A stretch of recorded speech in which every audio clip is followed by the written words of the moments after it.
অন্তর্বর্তী সরকারের দুই উপদেষ্টাকে রাজনৈতিক দলের তকমা দেওয়ার অপচেষ্টার অভিযোগ এনেছেন জাতীয় নাগরিক পার্টির দক্ষিণাঞ্চলের মুখ্য সংগঠক হাসনাত আব্দুল্লাহ। তিনি বলেন, এটি একটি সম্পূর্ণ ভিত্তিহীন ও উদ্দেশ্যপ্রণোদিত প্রচার, যা উপদেষ্টাদের সম্মানহানি ও চলমান গণ অভ্যুত্থানের সার্বজনীনতাকে প্রশ্নবিদ্ধ করার ষড়যন্ত্রের অংশ।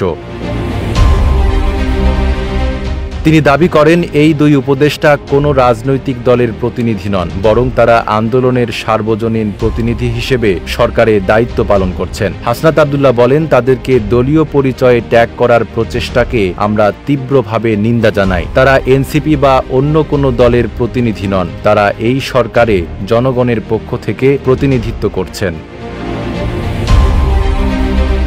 25 মে চট্টগ্রাম নগরীর 2 নম্বর গেট এলাকায় এক পথসভার শুরুতে তিনি এসব কথা বলেন। শিয়া বাটার ও ভিটামিন ই সমৃদ্ধ lily glam beauty soap. Lily, always beautiful.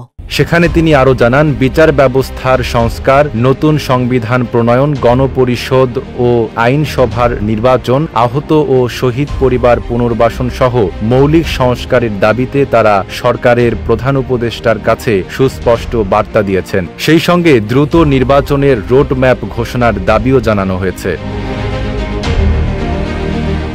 Hasnat Abdullah বলেন, গণমানুষের মতামত জানতেই আমরা চট্টগ্রাম দক্ষিণ থেকে যাত্রা শুরু করেছি। আমরা সারা বাংলাদেশ ঘুরে জনগণের ভাবনা জানব এবং নিজেদের পরিকল্পনাও তুলে ধরব। এটি একটি পারস্পরিক সংলাপের প্রক্রিয়া। পথসভায় আরও উপস্থিত ছিলেন এনসিপির সিনিয়র যুগ্ম সদস্য সচিব ডাক্তার তাসনিম জারা, যুগ্ম সদস্য সচিব মীর আরশাদুল হক, যুগ্ম মুখ্য সংগঠক ডাক্তার মাহমুদা আলম মিতু ও জুবাইরুল আরিফ।